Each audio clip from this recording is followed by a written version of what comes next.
l'esclavage n'a pas commencé aujourd'hui, c'est pas quelque chose de nouveau pour nous. Nous savons bien, en Chine, les gens se font manger, les Noirs se font manger, on mange les Noirs en Chine.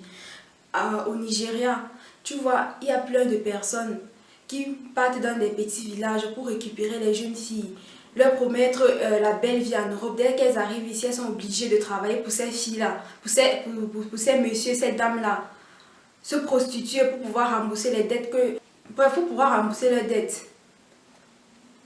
Aujourd'hui, nous avons, je ne peux pas compter le nombre de fois où lorsque moi je marche ici en route, les vieux blancs s'arrêtent pour me dire, vois une passaggio.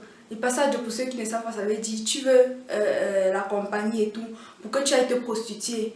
Au départ, moi je détestais les Nigériens parce que c'était grâce à eux. Moi je me disais toujours que c'est à cause de vous qu'on salit notre image. Mais j'ai compris ce que ces filles-là enduraient. Je me suis dit, non mais franchement, ça ne vaut pas la peine.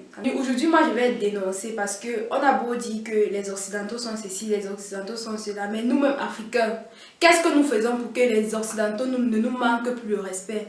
Qu'est-ce que nous faisons pour gagner le respect, bref, pour être respectés par rapport face aux Occidentaux? Moi, je vais dénoncer.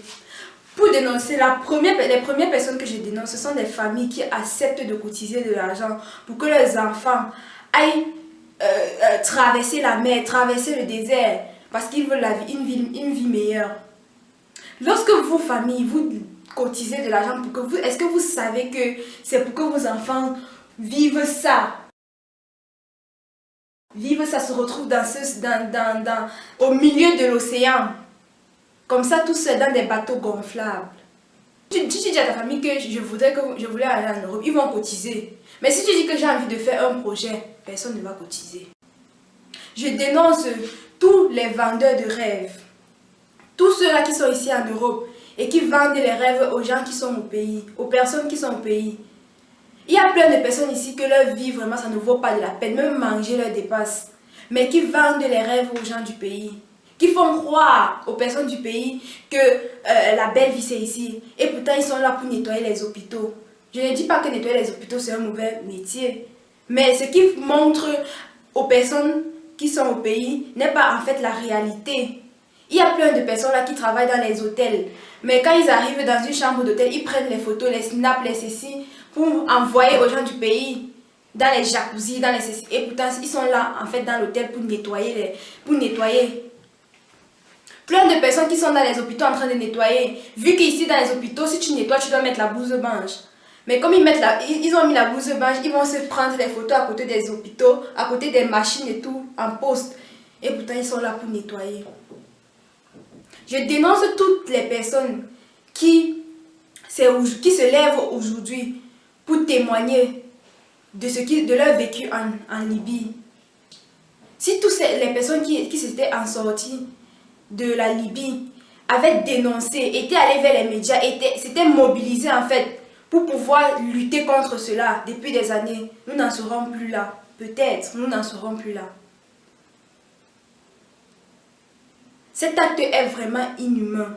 C'est inhumain de croire qu'au XXIe siècle, nous, Africains, nous, à la peau noire, nous sommes obligés de subir cet acte. Nous sommes obligés de subir l'esclavage. Nous sommes obligés de travailler gratuitement pour les autres, d'être tabassés, battus, violés. Mais franchement, où allons-nous? Où va le monde? Ça, c'est le monde à l'envers. Bref, moi, je pense que nous, Africains, pour nous faire respecter, pour être respectés par parce que les Occidentaux se moquent de nous. Ils se moquent, mais franchement, de nous. Ça veut dire quoi, ça? Pour nous faire respecter, nous devons déjà changer notre mentalité. Changeons notre mentalité. Oui, vous-même là, oui, je m'adresse à vous. Oui, toi qui me regardes là. Le travail que tu fais, toi qui m'envoies la vidéo là, tu regardes ça? Ton frère ouvre un restaurant. Tu préfères aller payer au McDo pour manger. Tu préfères aller payer chez n'importe qui pour manger. Ton propre frère africain ouvre un restaurant, tu ne manges jamais là-dedans. Tu passes ton temps à dire qu'il vend les trucs périmés, il vend les trucs gâtés, il vend les trucs ceci, il vend les trucs comme ça. Là. Toi, Africain, c'est comme ça que tu es. Tu n'as jamais mangé dans le restaurant de ton frère. Mais tu l'as saboté dehors à un niveau, c'est impressionnant. C'est pareil. Ton frère africain ouvre un magasin. Tu vas laisser son magasin pour aller payer chez le Chinois. Et pourtant que lui et le Chinois, ils ont le même fournisseur. Tu es le premier dehors à dire qu'il vend les trucs périmés. Pourtant que lui et le Chinois, là où tu vas payer, ils ont le même fournisseur. Oui, vous êtes jaloux, vous êtes mauvais. Vous croyez que vous êtes différent des gens qui vendent des esclaves en Afrique. Vous êtes pareil. En France encore, en plus de que vous êtes jaloux, vous êtes méchant. Oui, le noir dans la tête là, le vrai problème c'est nous. Le problème du noir, c'est le noir. Le blanc vient faire quoi là-dedans? Quand tu vas trahir ton frère, ton frère fait venir son frère du pays. Lui au moins là, il a le courage de faire venir son frère. Tu appelles à la préfecture pour qu'on vienne le chercher. Oui, c'est le blanc qui te demande de trahir ton frère. C'est le blanc qui te demande de ne pas aller payer quelque chose dans la boutique de ton frère. Après, vous allez les premiers à parler ici dehors, que oui, regardez ce qui se passe en Libye. Regardez ce qui se passe en Libye. Ce que toi-même tu fais à ton frère ici sur place, c'est pire. Oui, ton frère va travailler avec tes papiers. Quand la fin du mois arrive, tu lui dis que les impôts sont passés. C'est toujours quand ton frère travaille avec tes papiers que les impôts passent. Quand tu travailles toi-même avec tes papiers, pourquoi les impôts ne viennent pas? Oui, mais c'est toi la première personne à m'envoyer la vidéo. Il y a les Libyens qui vendent les esclaves. Mais toi-même, tu es pire qu'un vendeur d'esclaves. En plus de que tu es un vendeur d'esclaves, tu es un traître. Oui, le problème du noir, c'est le noir. Vous ne voulez pas l'entendre. Allez, partage. Quand c'est le blanc, tu ne parles pas fort. Quand c'est le blanc qui est ton responsable, tu ne parles pas fort. Tu es là, bim, bouche bée. Mais quand c'est un noir, quand c'est ton propre frère noir qui est responsable, tu vas le traiter de tous les noms. Tu vas l'insulter partout comme tu veux. Oui, c'est toujours nous les noirs. Et alors, arrêtez d'arrêter. Arrêtons de penser que le blanc est supérieur à nous.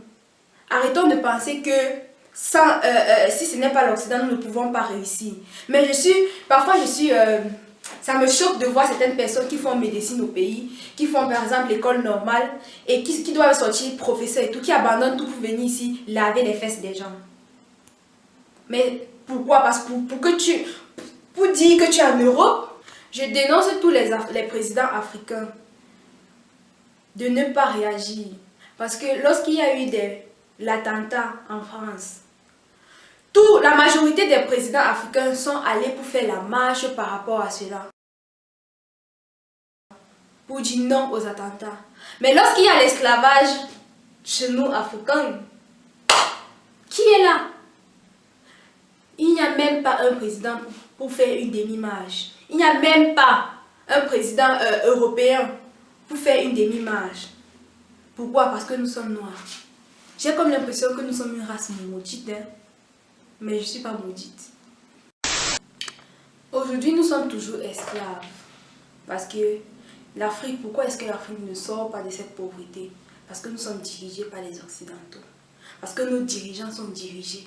Aucun président aujourd'hui n'est capable de dire stop aux Occidentaux, stop à toi la France qui vient retirer mes matières premières, stop à vous les Américains qui venez boire notre bois, qui venez boire notre pétrole. Si aucun président n'est capable de le faire, c'est parce qu'ils ont peur de quelque chose. En bref, en conclusion, moi je dirais que nous, Africains, nous ne pourrons pas sortir de cet esclavage si déjà nous ne disons pas, nous ne nous respectons pas entre nous, si nous ne sommes pas solitaires entre nous, si nous ne changeons pas nos mentalités entre nous, nous ne pourrons pas sortir de cet esclavage. Et si toi, en tant qu'Africain, tu as fait un enfant ici en Europe, tu élèves ton enfant avec les mentalités européennes, nous ne pourrons pas sortir de cet esclavage. Et si aujourd'hui, nous apprenons à l'école l'histoire de l'Europe, l'histoire de l'Amérique, mais eux, chez eux, ils n'apprennent rien de l'histoire de l'Afrique. Regardez cette image. La capitale de la Côte d'Ivoire. Toi, tu réponds pas. Congo, au Fort Angéo. Mais c'est un continent, l'Afrique. Mais non, c'est un pays. C'est un pays, c'est tout en dessous, l'Afrique du Sud. Non, l'Afrique du Sud, c'est la Côte d'Ivoire. Je dis non à l'esclavage. Je dis stop à la traite des Noirs. Je dis stop aux femmes noires violées. Je dis stop aux enfants noirs abattus.